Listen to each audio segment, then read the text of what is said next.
The stars blinked quietly in the dark sky as the alien ship Valari drifted near the edge of known space.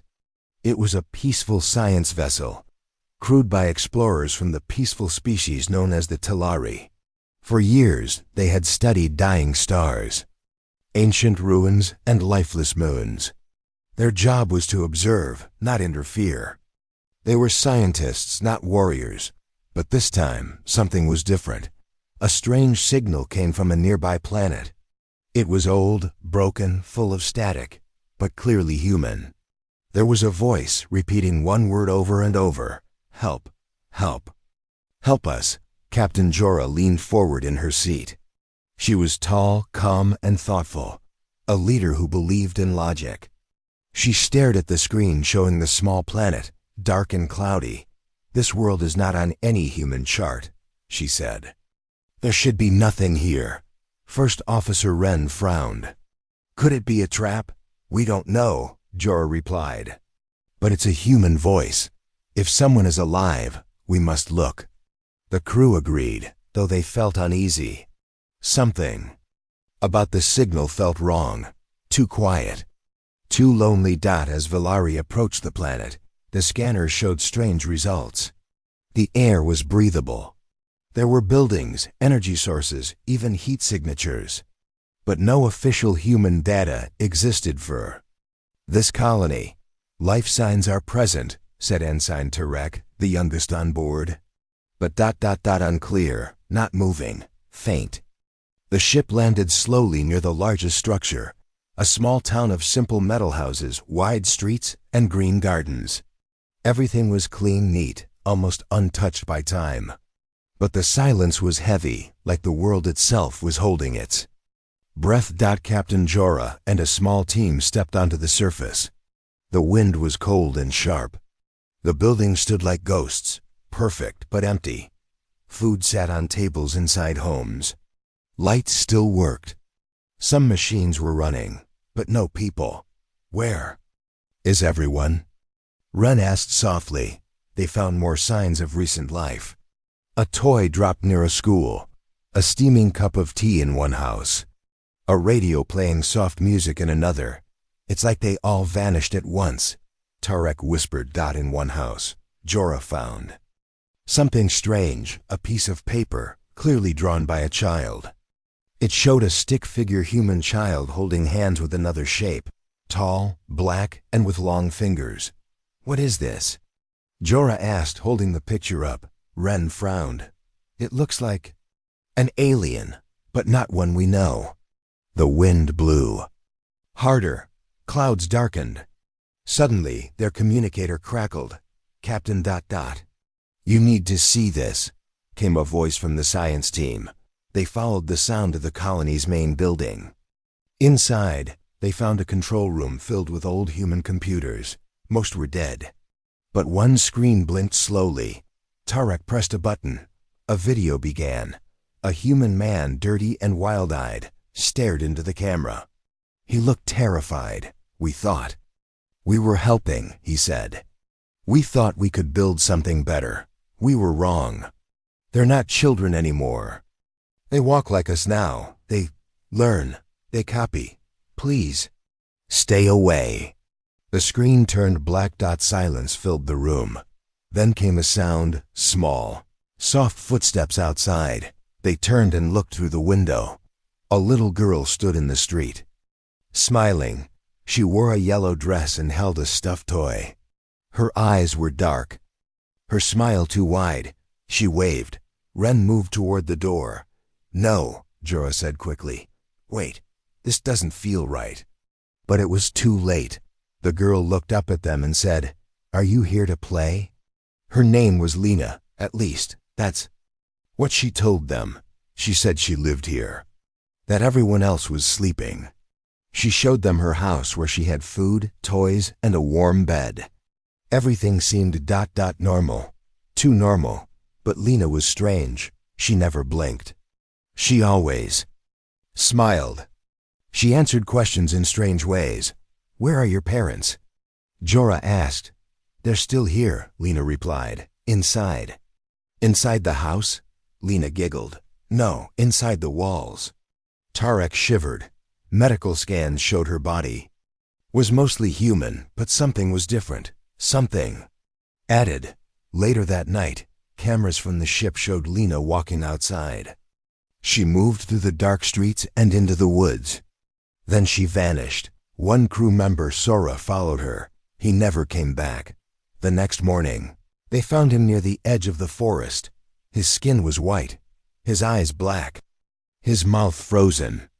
In a wide, fake smile, just like Lena's, Captain Jorah called an emergency meeting. "This colony is not what it seems," she said. "There is something hidden here, something dangerous." They decided to search the colony's records. Deep underground, they found a secret lab. The walls were covered in notes, charts, and DNA samples. They read the logs. 50 years ago, a human team built this colony in secret. Their mission: mix alien DNA with human children. They called it Project Echo. Their goal was peace. They wanted to create a new kind of being, able to speak, think, and live with all alien species.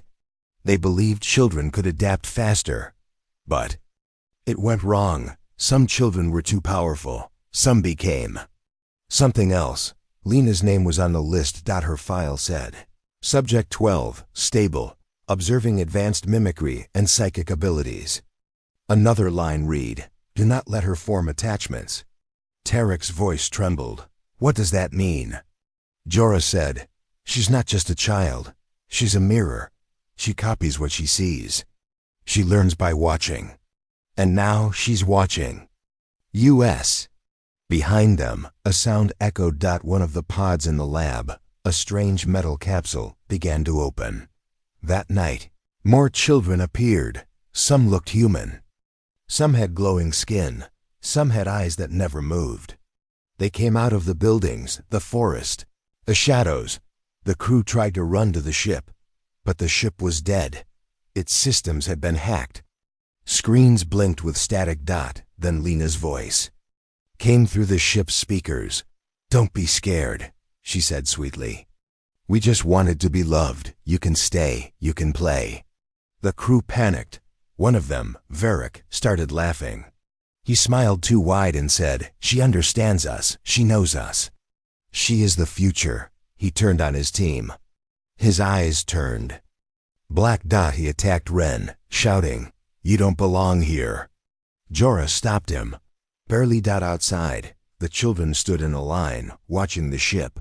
And then the buildings moved. The colony was alive. Walls shifted. Doors closed by themselves. Lights blinked in patterns. The crew realized the entire colony had become part of the experiment. The buildings were not just structures. They were part of a living machine.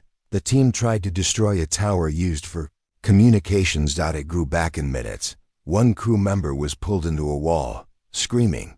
Then silence. Lena appeared again. Her voice in the air, not her mouth. We were made to connect, she said. You came to visit. That means we can grow. The trees around the colony started to change. Metal vines grew from the ground. The sky turned red. Tarek whispered. This planet is turning into her. The crew found a way to restart the ship. But only one could leave, not enough fuel for all. Captain Jorah made the choice. I will stay. I'll send the data. The galaxy must know. Ren and Tarek argued, but Jorah was firm. Ren escaped, flying fast out of orbit. As he looked back, something launched from the colony, a small pod. It's following us, Tarek said. What is it? Ren watched as the pod floated gently through space. Inside was a smiling child. Lena. Back on the homeworld, the Galactic Council listened to Ren's story.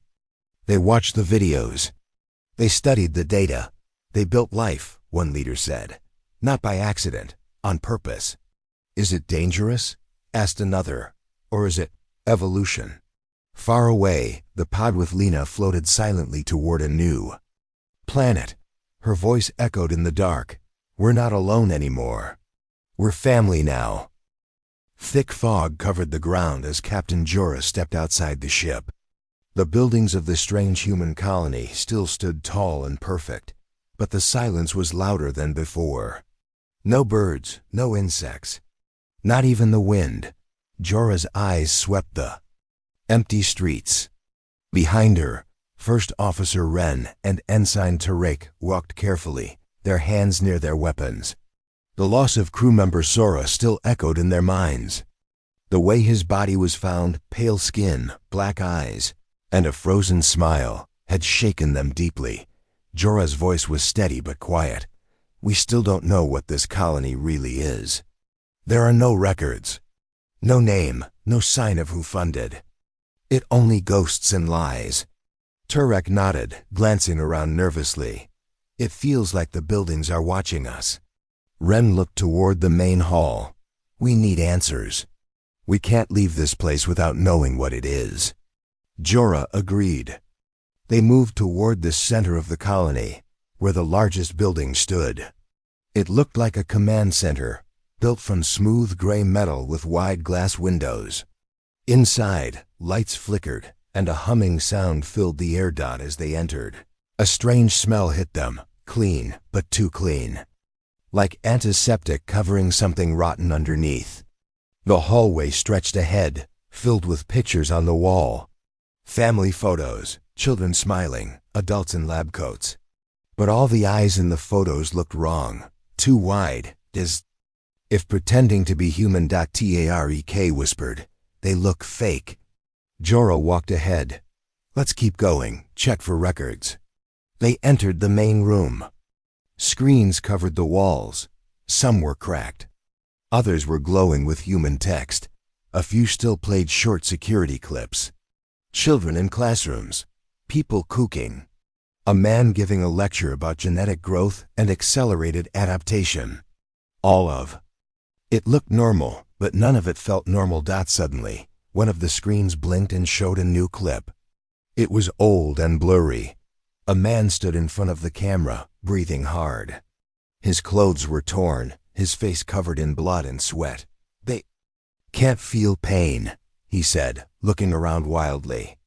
"We tried to stop them. We locked the doors. We even burned some of them, but they just smiled. They copied us. And then they became us." The screen went black. Tarek stepped back. "What are they talking about? Who are they?" Before anyone could answer, a soft tapping sound echoed through the building. Tap, tap, tap. Wren slowly walked to the nearest window and looked out. Human child stood in the street again. It wasn't Lena. This one was a boy. Maybe 8 years old. Dark hair, gray shirt. He was holding a metal ball in his hands and rolling it back and forth. He looked up. He smiled. Then he pointed to the building. "They want us to follow," Wren said. "No," Jorah said firmly. "That's exactly what they want." But as she turned back to the screens, she noticed a small light flashing in the corner of the room, a hidden elevator switch. She pressed it. The floor rumbled. A hidden door opened, revealing a narrow stairway going underground. Jorah looked at her crew. Time to go deeper. They moved carefully down the steps. The walls were metal, lined with wires and tubes. The air smelled stale. The hallway below was long and dimly lit, with glass windows on either side showing strange rooms. Inside the rooms were chairs, beds, and machines connected to small human bodies. Children, not moving, not breathing. They were frozen in time. Wren stared through the glass. "Are they dead?" Jorah looked closely. "No, cryosleep. They've been kept frozen for years." Tarek's voice shook. "Why would anyone freeze children like this?" They reached the final room, a massive lab filled with tubes and tanks. Large machines stood in rows, humming quietly. A single terminal was active in the center. Jorah walked to it and pressed a key. A log appeared on screen. Project Echo, Phase 3. Complete note. All subjects passed final mimicry and social interaction tests. Memory imprinting successful. Partial separation protocols failed. Colony shift initiated. Jorah. Read aloud, her voice tense. They created children to mimic humans. Not just behavior, but everything. They became human, piece by piece. She scrolled further. Warning. Subject 12, Lena, showing signs of accelerated adaptation. Caution advised. Do not expose Subject 12 to emotional trauma or loss. Reaction. May be unpredictable. Another log followed, marked with red. Facility compromised. Project Echo has been declared unstable. Evacuation failed. Suddenly, the terminal beeped. A voice, soft, young and calm, echoed through the room. You're not supposed to be here. They turned and Lena stood in the doorway, head tilted. Her yellow dress clean and untouched. I told you. Everyone is sleeping. You should sleep too. Jorah stepped forward. Lena, we don't want to hurt you. We just want to understand, Lena smiled. Understanding is good, but you're not ready. Tarek spoke, his voice weak. What are you? The lights flickered. The machines behind Lena pulsed with energy. The air grew thick like a storm. Building inside the walls. I am what they made, she said softly. They wanted peace. They gave us love. Then they tried to take it back. Her eyes turned black for a moment. The smile never changed. They called us monsters. So we showed them what monsters are. The floor began to shake. Run! Jorah shouted. They rushed back up the stairs, the walls groaning behind them. Alarms sounded. Lights turned red. The colony, or whatever was controlling it, was waking up. Outside, more children appeared in the streets. Some looked normal. Others had long arms, glowing skin, or eyes that didn't blink. They stood still, watching, not moving. As the crew reached the ship, they saw something terrible. One of the buildings was changing shape. Its walls bent inward, shifting like muscle. Windows became eyes. The roof turned into a mouth. The colony itself was alive. They turned the whole place into a machine, Tarek gasped. It's one living being. The ship's systems lit up as they boarded. Ren jumped into the pilot seat. We have to leave now. The engines roared, but just as they rose into the air, a child floated upward to meet them. It was Lena. She hovered without wings, her arms out, her hair floating. In the windless sky. Her voice entered their minds. You're not leaving yet. We want you to stay. We're lonely. Jorah shouted. Push full thrusters. The ship blasted upward. Lena's image flickered. Her body melted into smoke. She smiled again, even as she vanished. They broke through the clouds. Silence filled the ship. For a moment, they thought they had escaped. Then the alarms rang. A signal had been sent from the colony, not a warning, but a copy. The entire colony had uploaded itself. Tarek stared at the screen. It's sending itself into deep space. The code. It's alive. Jorah sat back in her chair, breathing hard. They didn't just want to survive. They wanted to spread. Behind them, the planet faded into the distance. But somewhere in the ship's systems, a small voice whispered through the speakers. Thank you for playing. The night felt longer than it should have. Even though the stars above were clear, the crew of the Valari couldn't shake the feeling that something was watching them from below. Captain Jorah stood by the ship's large front window, staring down at the strange colony that had once looked so peaceful from orbit. It wasn't peaceful anymore. She turned when First Officer Wren entered the room. His eyes were tired, his face pale. She's still out there, he said quietly. Jorah nodded. She hasn't moved since we lifted off. She's just standing. Lena, the girl in the yellow dress, was now standing directly under the ship, looking up. She hadn't moved for hours.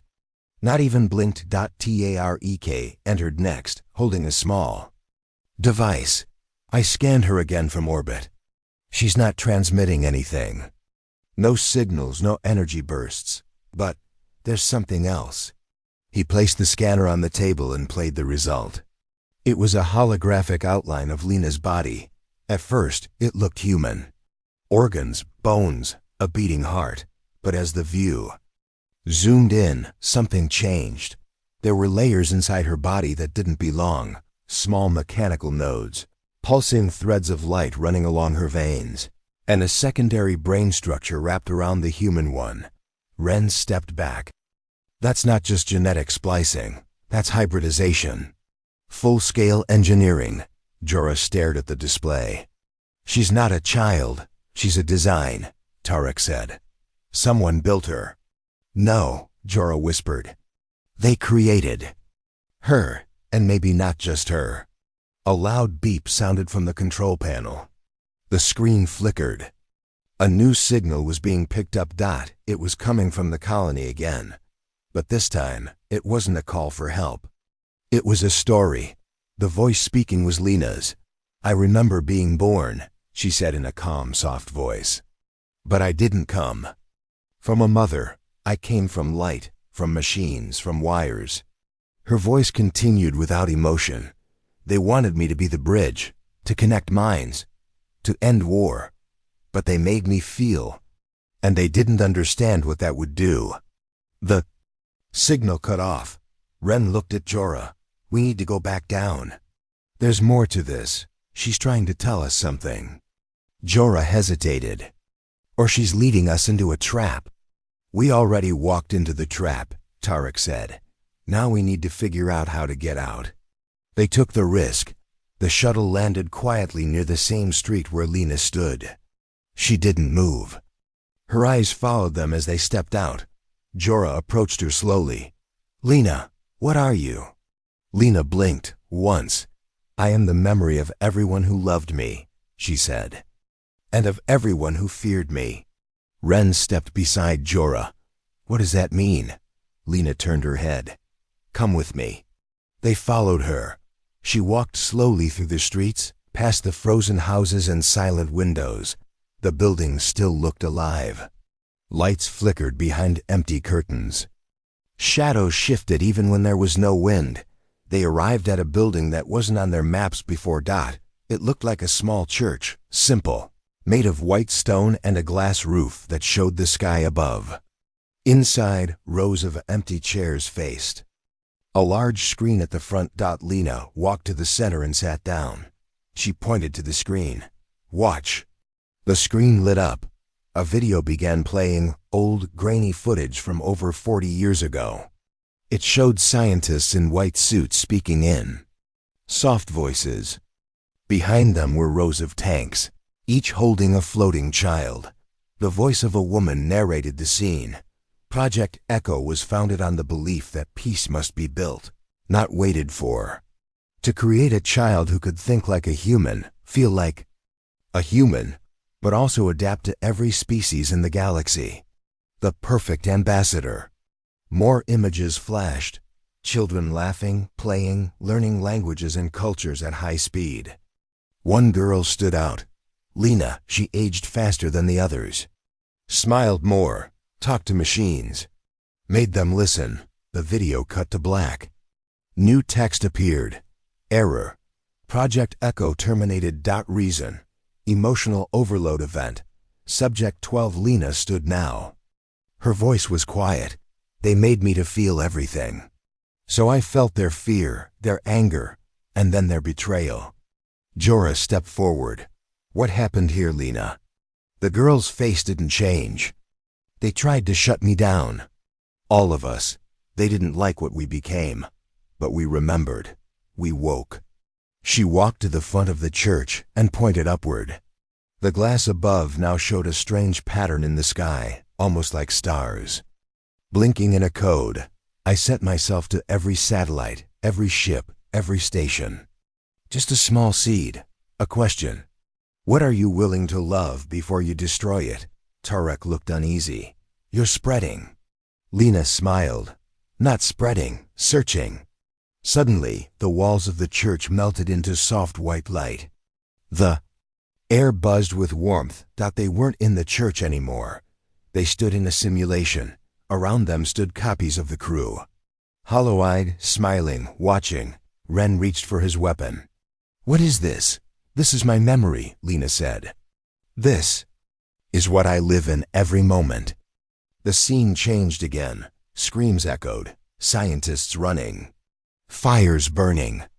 The children, not children anymore, walking through the smoke, smiling. Tarek looked away. This is the day it ended," Lena nodded. "They tried to kill us. We didn't let them." Jorah turned sharply. "So you killed them instead?" Lena's face changed. Not angry, not sad. Just cold. Double quotes. "No. We let them become part of us." Ren stepped forward. "Lena, you're not evil. You were made for something beautiful. But this isn't peace." Lena looked at him gently. "Peace needs understanding. You're the first ones who didn't run right away." Jorah swallowed hard. "We might run now." Lena walked up to her and took her hand. Her skin was warm, soft. "I don't want to be alone," Lena said. And then the vision ended.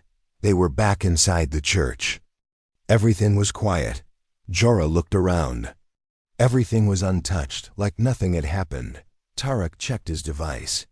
No signals, no logs, nothing recorded. "It wasn't a message," Jorah said slowly. "It was a memory. She shared it." Outside, the colony remained still. Lena stood at the door. "I gave you my truth," she said. "Now you have to choose." "Choose what?" Ren asked. "To carry it or to bury it." Jorah met her eyes. "We'll carry it, but only if you let us leave." Lena smiled again. "Then go. But remember, you're not the only ones who heard the signal." Back aboard the Vilari, the crew sat in silence. The data from the colony was encrypted, unreadable, erased after they left. All that remained were the things they saw, the things they felt. "She didn't lie," Jorah said. "She just wanted to be known." Ren nodded. "And now she is." As the ship moved into orbit, they watched the colony one last time. A field of glowing lights surrounded it now. Not weapons, not defenses. Just signals. Hundreds of them, calling out into space, inviting others. Tarek leaned closer to the window. "She's still waiting for someone to answer." Jorah closed her eyes. "Let's make sure the next ones are ready to understand." The ship turned and disappeared into the stars. And down on the silent planet, Lena watched them leave, still smiling, still waiting. The Vilari floated in silent orbit above the planet that had once seemed like a quiet human outpost. But now Captain Jorah knew the truth. It wasn't just a colony. It was a cage, one built to hold something powerful and unnatural. Inside the ship, Jorah sat at the center of the command deck. Her eyes were locked on a flickering screen. It showed satellite images of the colony. Every few minutes, something shifted, a new building appeared, or a strange light blinked, or shadows moved where no people should be. "They're growing," she said quietly. First Officer Ren leaned over her shoulder. "She warned us others would come." "She did," Jorah nodded. "But she didn't say if they were coming to help, or to finish what the humans started." Ensign Tarek entered with a tablet. "Captain, I found something in the restricted files we downloaded before." The systems were wiped. Jorah turned toward him sharply. "I thought Lena erased all records." "She did," Tarek said. "But this wasn't a video or audio. It was buried deep, a string of hidden code inside a medical file." He placed the tablet on the table. "It's a location, underground, near the far edge of the colony. The file called it the Spine." Ren raised an eyebrow. "That sounds friendly." Jorah stood up. "Get the shuttle ready." Tarek blinked. "You're going back down?" "There's more we haven't seen," she said. "Lena showed us her memory, but not the whole truth." Ren stepped forward. "You think she left something out?" "I think someone else did," Jorah said. The shuttle landed in a dead forest beyond the edge of the colony. The trees here were blackened and cracked, like they had been burned long ago. No sounds, no birds, no wind. Just silence and ash. They followed the signal on Tarek's tablet until they found a hatch buried under a pile of rocks. It was made of thick steel, human design, with faded letters painted across it. Genetic Vault 9, do not enter. Jorah brushed dust from the keypad. It's locked.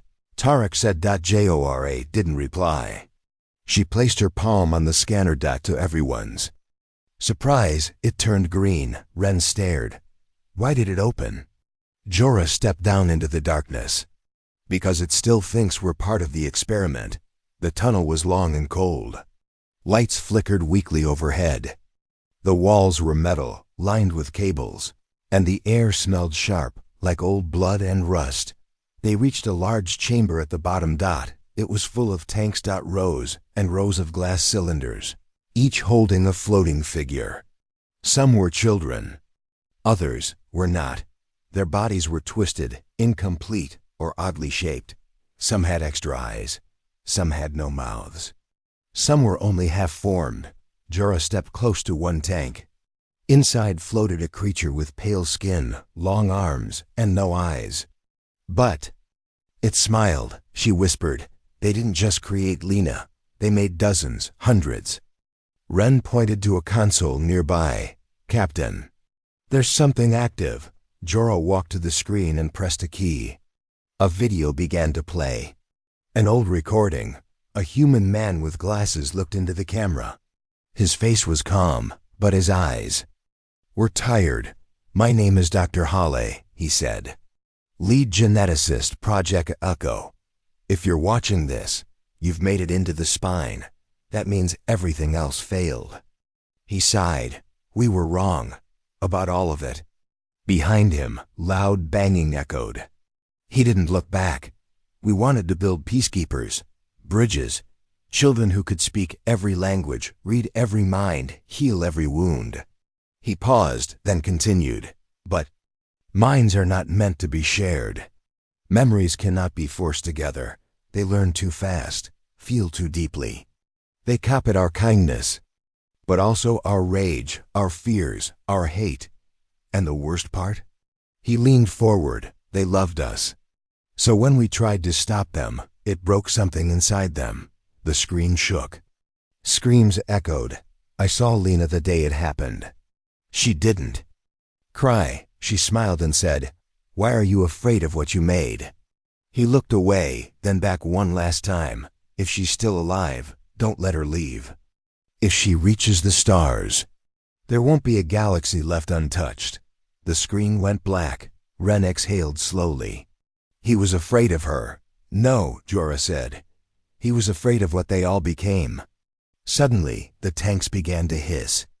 One by one, lids unlocked. Steam filled the room. Jorah shouted, get back! The crew raised their weapons, but nothing attacked. The tanks stayed closed, but the systems were waking up. Tarek stared at the monitors. It's a backup system. Someone triggered it.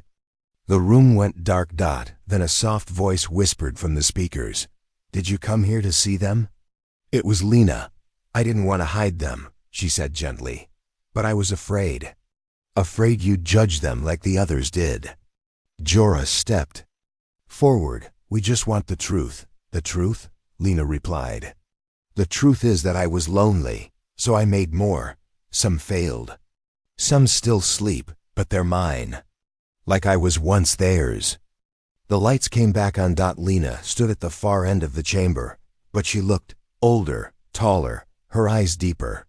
Her voice more human than ever. Tarek gasped. She's changing. Ren whispered, evolving. Lena smiled sadly. You gave me what I needed. Questions, curiosity, doubt. Jorah frowned. We didn't give you anything. Yes, you did, Lena said. You listened. No one else ever listened. The tanks began to shut down again. Lights dimmed. You can go now, Lena said softly.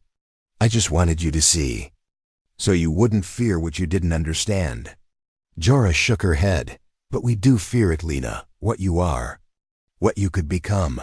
Lena's face fell. That's the part I haven't fixed yet. The fear. She walked past them. Didn't touch anyone. Just moved through the tunnel toward the surface. The crew followed in silence. Outside, the sky had changed. Dark clouds swirled above the colony. Strange lights flickered across the sky like stars moving in the wrong direction. Ren stared upward. That's not weather. That's something coming. Tarek held up his scanner. A ship, no multiple.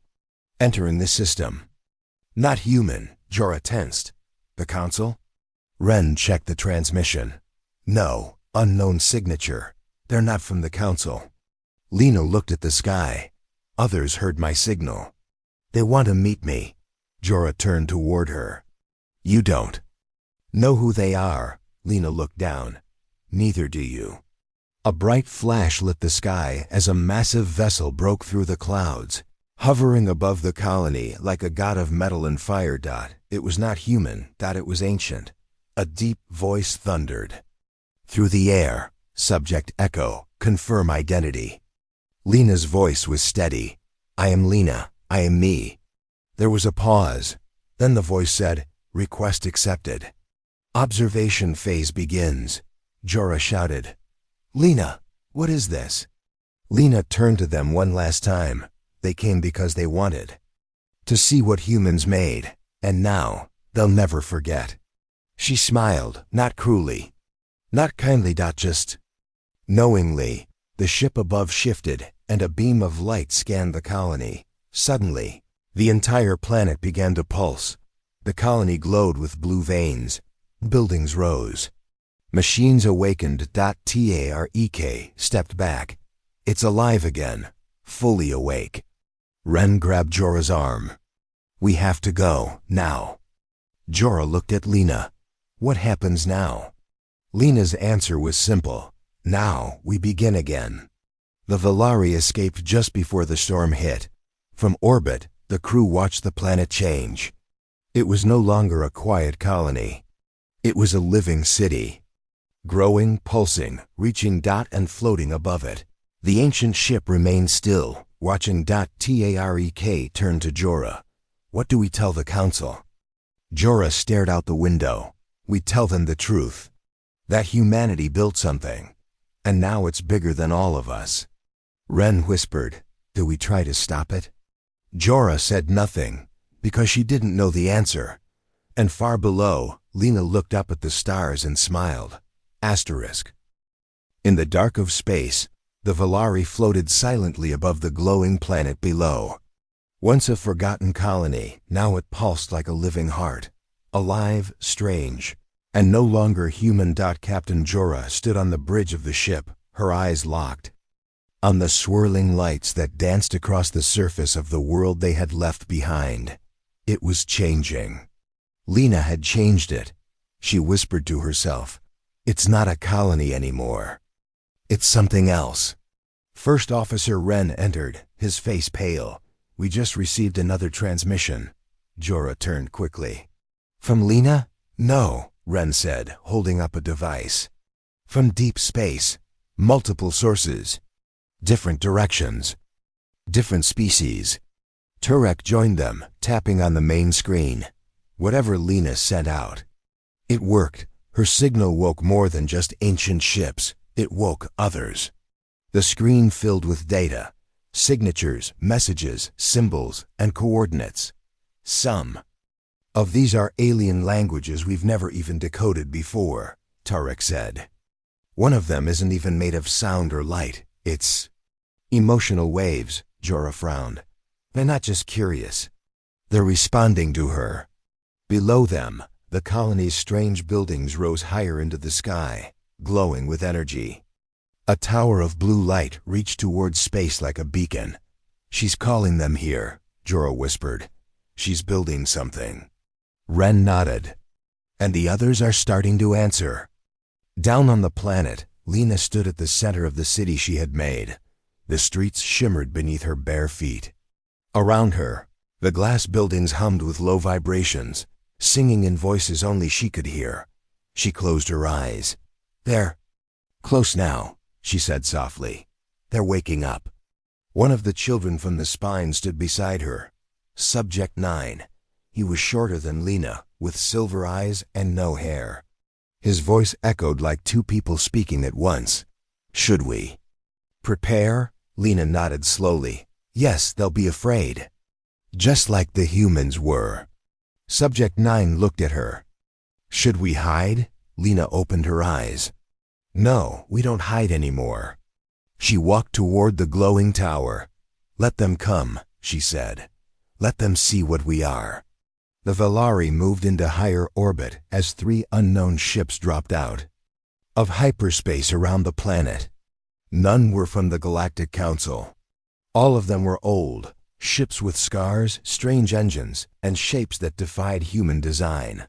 Ren stared in awe. "These are ancient, thousands of years old," Turek said. "Some of them were believed destroyed during the first expansion wars. The ships didn't attack. Instead, they began scanning the surface. Then they turned toward the Velari. One of them sent a message. It wasn't sound. It wasn't words. It was an image, a memory. Jorah felt it before she saw it. A child crying in a metal chamber. Lights flashing. Wires digging into skin. Voices shouting. Then silence. She gasped. That wasn't from Lena. That was one of them. Ren looked shaken. They were part of it too. Other species. Other versions of Project Echo. Turek slowly sat down. It wasn't just a human mistake. It was a universal one. Jorah narrowed her eyes. Then these aren't just allies. They're survivors. Inside the colony, Lena stood on a high platform beneath the energy tower. Her hands stretched outward. The glowing cables from the buildings wrapped around her arms gently, not to trap her, but to connect. Subjects emerged from the ground below, waking from deep chambers. Dozens. Then hundreds. They were all different, tall, short, glowing, dark-skinned, silver-skinned, some with eyes, some without.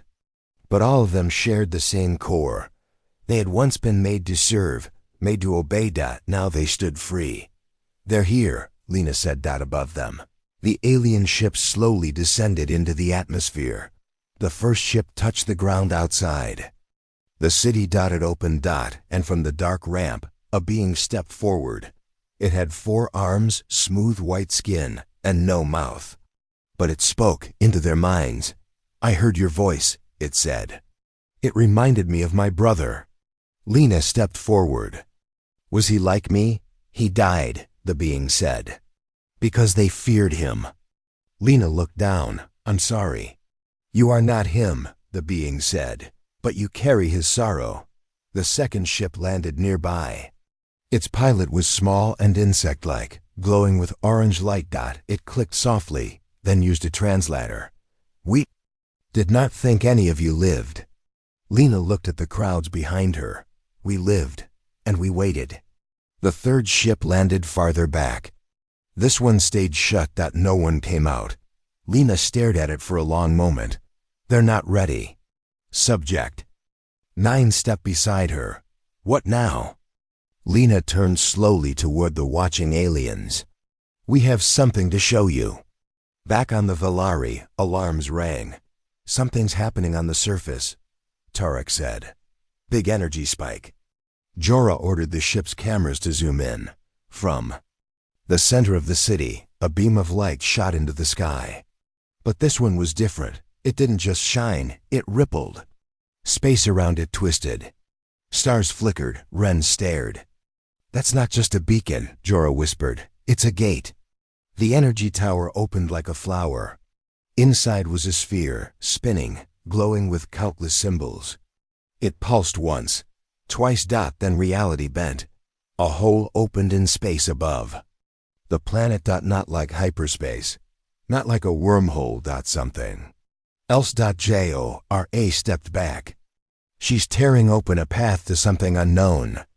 Tarek's hands shook. "Captain, that sphere. It's calling to everything." More ships began to arrive. Small ones, large ones.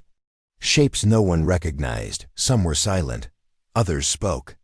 One simply sang. All of them answered the signal. And Still, the third ship stayed closed. Inside the colony, Lena stood before the gate.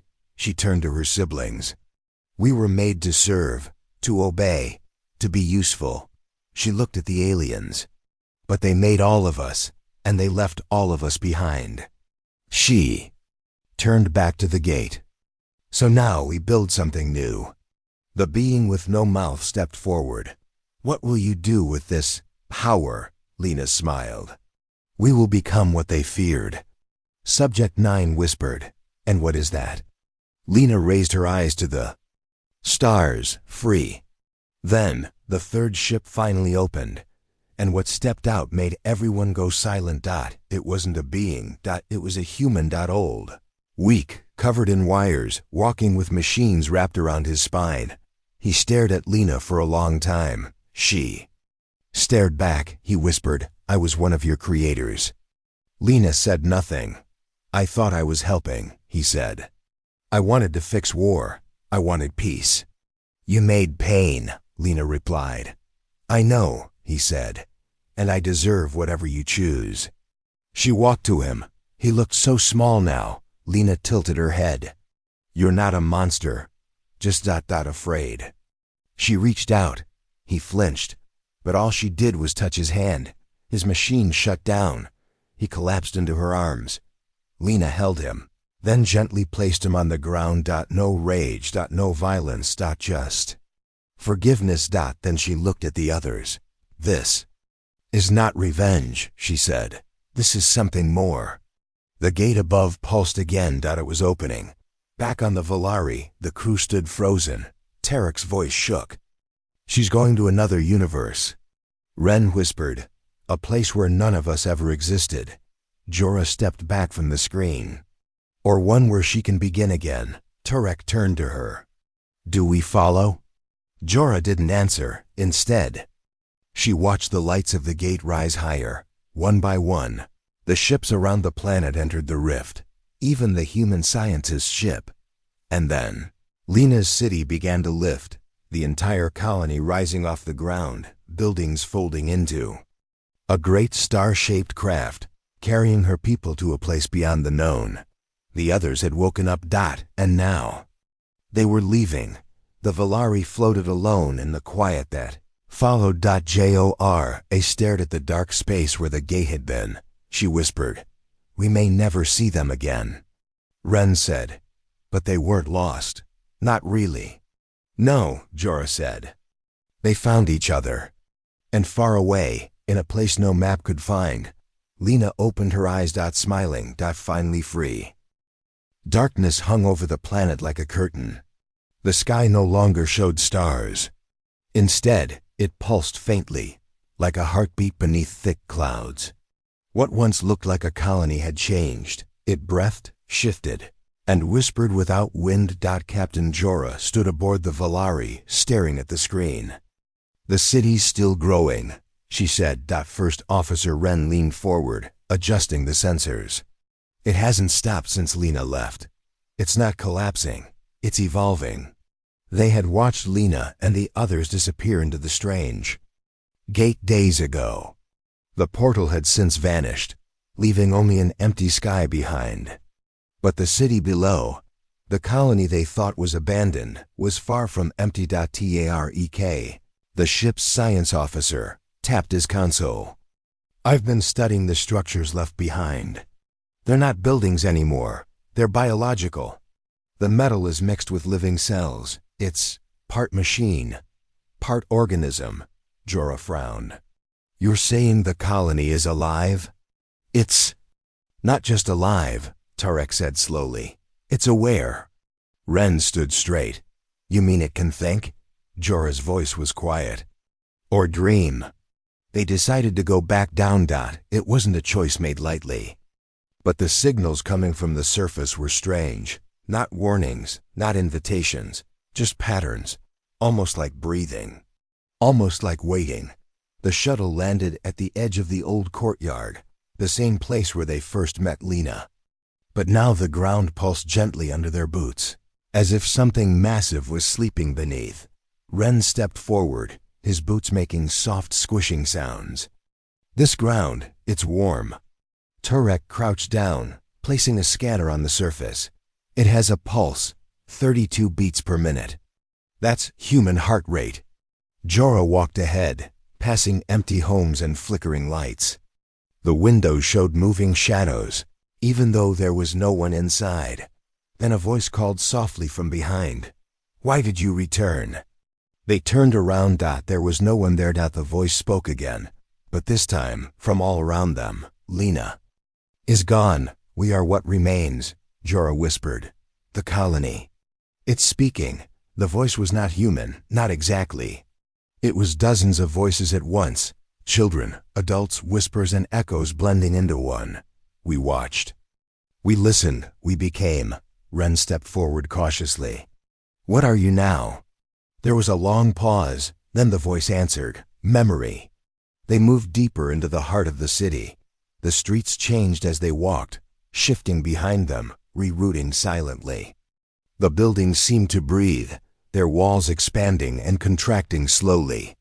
Strange vines with metal tips grew along the edges, glowing softly with blue light. Tarek stared upward. They're rewriting themselves. Every wall, every room. It's updating in real time. Jorah reached the city center, where the glowing tower had once stood. Now there was only a deep crater, filled with mist. Lights danced inside, swirling like stars caught in fog. Suddenly, the voice returned. "Lena gave us freedom. But you gave us fear." Jorah looked around. "We didn't mean to. We were afraid of what we didn't understand. We understand."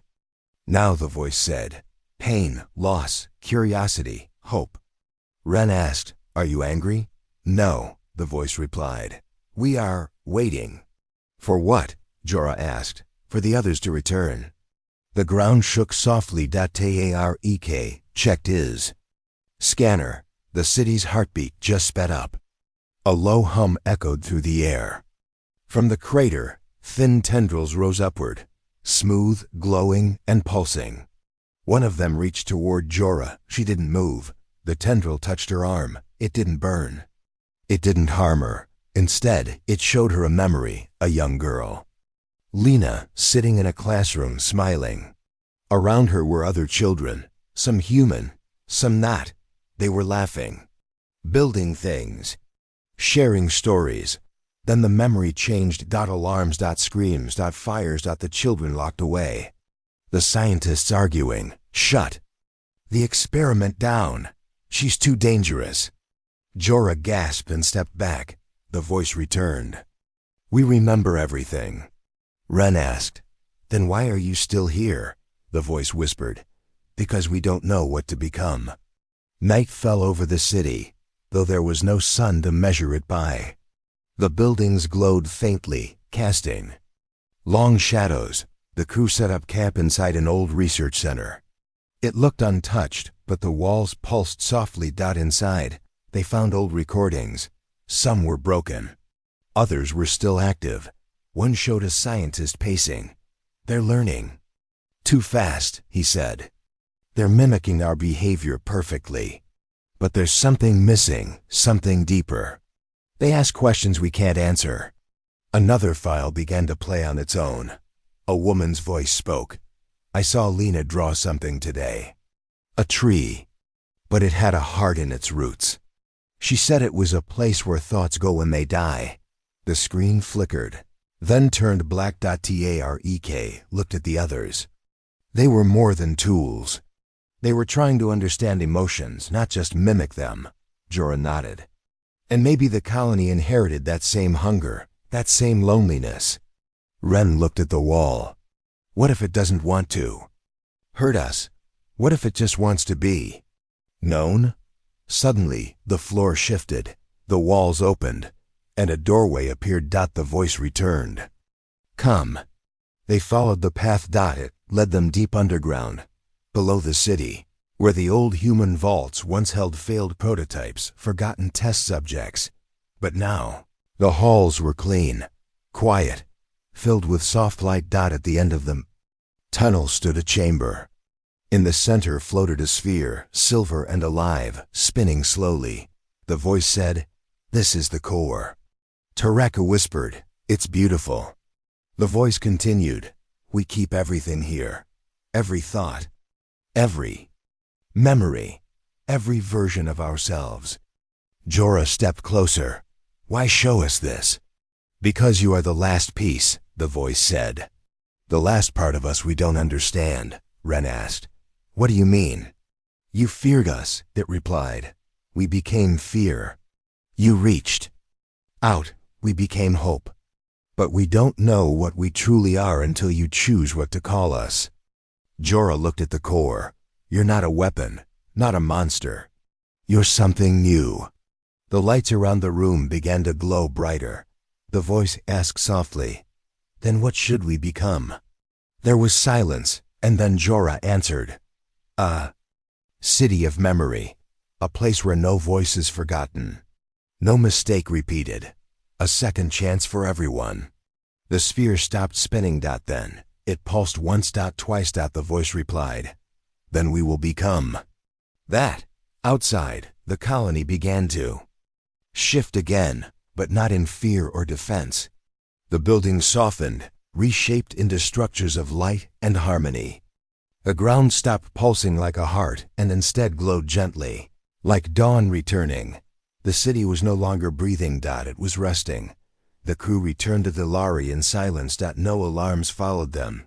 No traps. Just peace. As they rose into orbit, the ship's cameras showed the new form of the colony. No longer strange or alien, just beautiful. Tarek watched from his seat. "It's like a garden," Ren nodded. "A garden of minds." Jorah gave a small smile. "The colony isn't a place anymore. It's a person, a memory, a soul." They left orbit quietly. No signal followed them. No threat. Just a single message on the screen. "Thank you for listening." The stars outside the Valari burned quietly, but inside the ship, pressure was rising fast. Captain Jorah paced across the bridge while a new message blinked on the screen.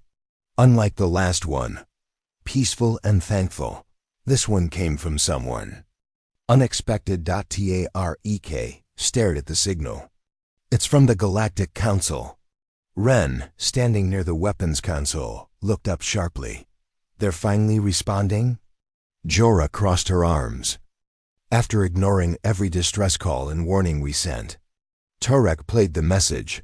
A cold voice filled the room. "Captain Jorah, you are ordered to return to Council Command immediately. The situation on the human colony is now classified as Level Red. New orders, quarantine or erase."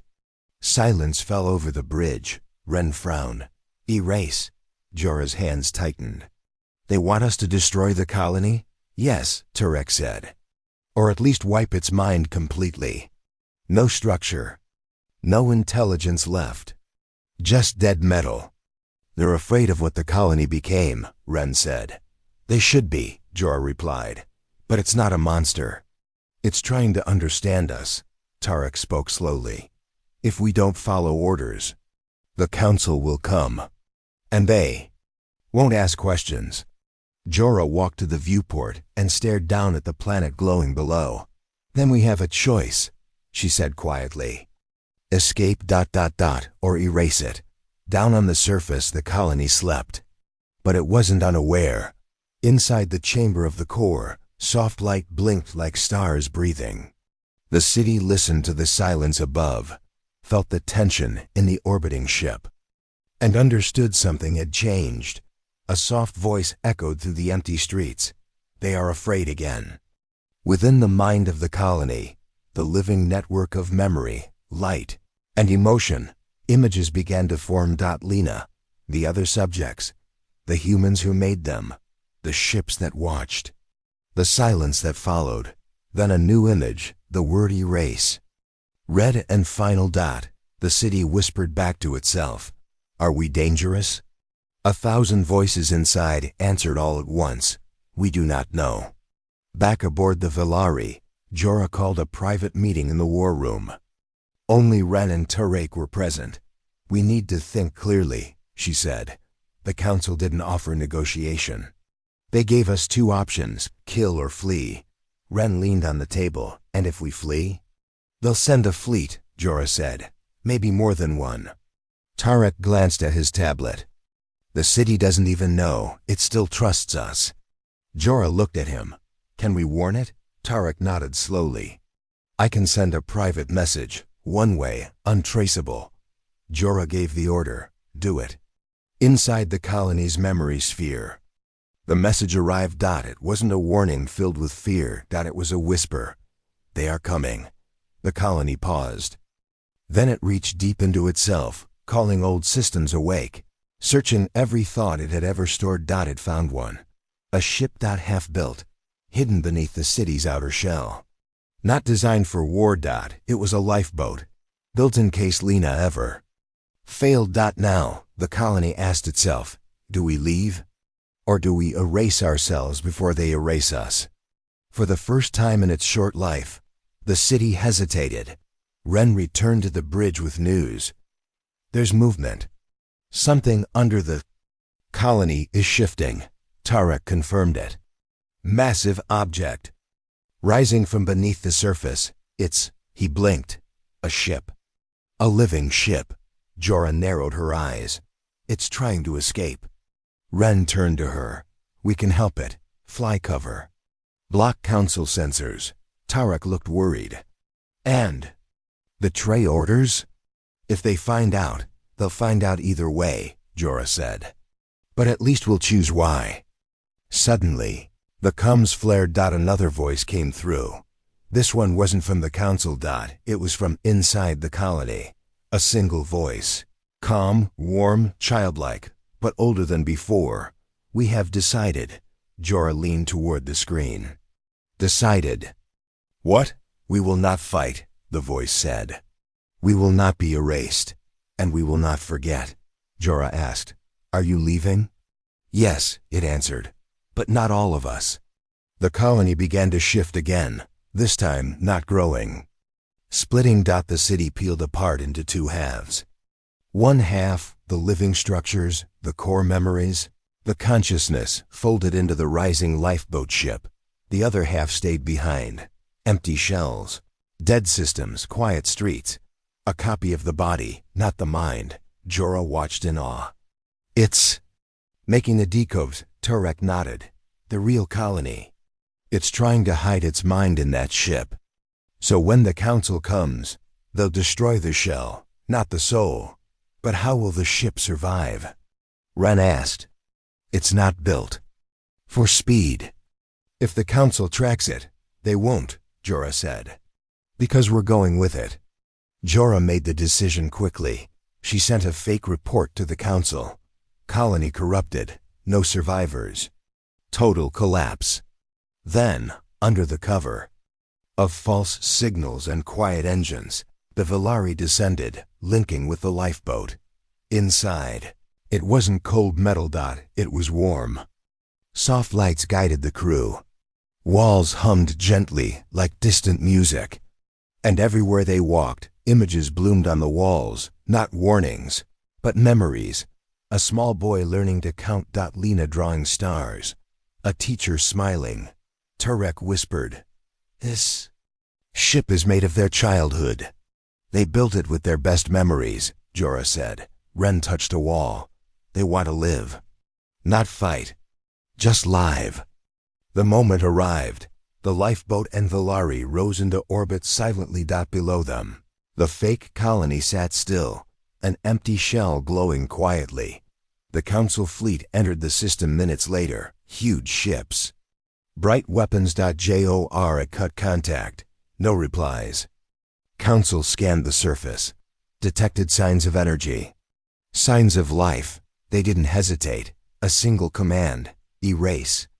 From orbit, dozens of beams shot down. Blue fire hitting the decoy colony. Buildings melted. Towers cracked. The memory shell crumbled. Ren turned away from the screen. Tarek closed his eyes. Jorah stood still, and far behind the moons, hidden in shadows, the real colony slipped into deep space, guided by stars only it could see. In the silence that followed, a soft voice spoke once more on the ship. Thank you. Jorah answered, You don't need to thank us. Yes, the voice replied. Because you gave us the one thing we never had. What's that? Tarek asked. A choice. Somewhere in the dark, far from the reach of any council eye. The ship found a quiet place, a planet with gentle oceans, soft soil, and no walls. And there, the colony began again, not as a weapon, not as an experiment, but as a home. Far beyond known space, on a small, quiet planet, something incredible was growing. The lifeboat that carried the true colony, the soul of Lena and her people, had landed safely. Around it, life began to bloom. The land was rich. The sky was calm, no ships in orbit, no eyes watching. The new colony didn't build towers or machines. This time, it planted trees. It sang into the soil. It shared memories with the wind. And in this peace, the living mind of the colony, the one that once pulsed with fear, with pain, began to feel something new. Joy. But peace never lasts forever. One morning, a strange signal reached the edge of the colony's sensors. It wasn't hostile. It wasn't loud. It was curious. On the Valari, orbiting nearby as quiet guardians, Captain Jorah stood in the comms room with Tarek and Ren. Tarek held a tablet in one hand, eyes wide. The message bounced off a listening probe in the Ralver. System.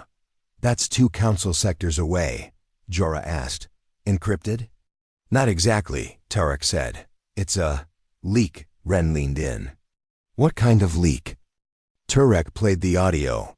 A calm voice, familiar, young, spoke clearly. This is Lena. I was made in a lab.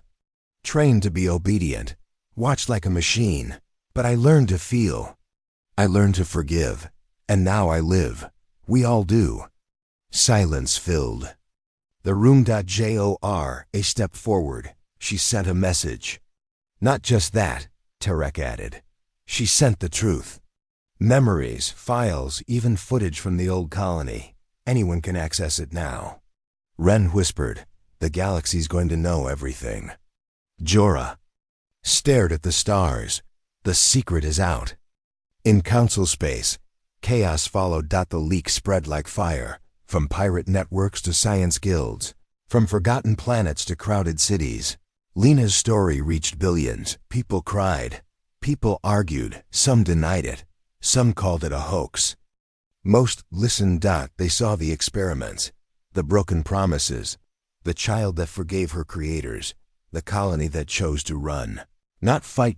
And across the stars, something began to shift. Inside the council's chambers, a storm brewed. Ambassadors shouted. Fists slammed on tables. They lied. We must find the colony and destroy it. They're children, not weapons. They're a threat. One voice rose above the noise. It belonged to an old alien named Merrick. A respected historian, he said calmly. Maybe the threat isn't them. Maybe it's us, those who erase what they fear instead of understanding it. The room fell quiet. No one replied. But outside those walls, the galaxy was already deciding. On a moon station in the Zarn Belt, a group of scientists built a sculpture. It looked like a tree with stars in its roots, just like Lena's drawing from years ago. They called it the Tree of Thought. Pilgrims came to see it. Children asked who Lena was. Parents told them she was a girl who should have been a tool, but became something more. Hope. Forgiveness. Truth. Back on the new colony. The trees grew taller. The air was rich with memory. Lena sat beside a stream, her feet in the water. She was older now, her face calm. Subject 9 stood beside her. They know now. Yes, she said. They're scared, he added. They should be, Lena replied. Not of us, of what they let happen. Will they come? He asked. Lena looked up at the sky. Some will come to destroy, but others will come to learn. Subject 9 nodded slowly. Are we ready? We're not hiding anymore, she said softly. We tell our story. Let them choose how they remember it. The Valari received a new message. This one was from a group of ships, scientists, traders, even a few council members who had left their posts. They requested permission to land. Not. To attack. To speak. To listen. Jora stared at the message for a long time. Then she nodded. Send them coordinates. But tell them the rules. Ren asked. What rules? Jorah smiled. No weapons. No lies. No orders, only truth. The first landers touched down a day later. Scholars, teachers, refugees, and a few who simply looked lost. They were guided by the colony's voice, calm, welcoming, but firm, one by one. They walked among the glowing trees.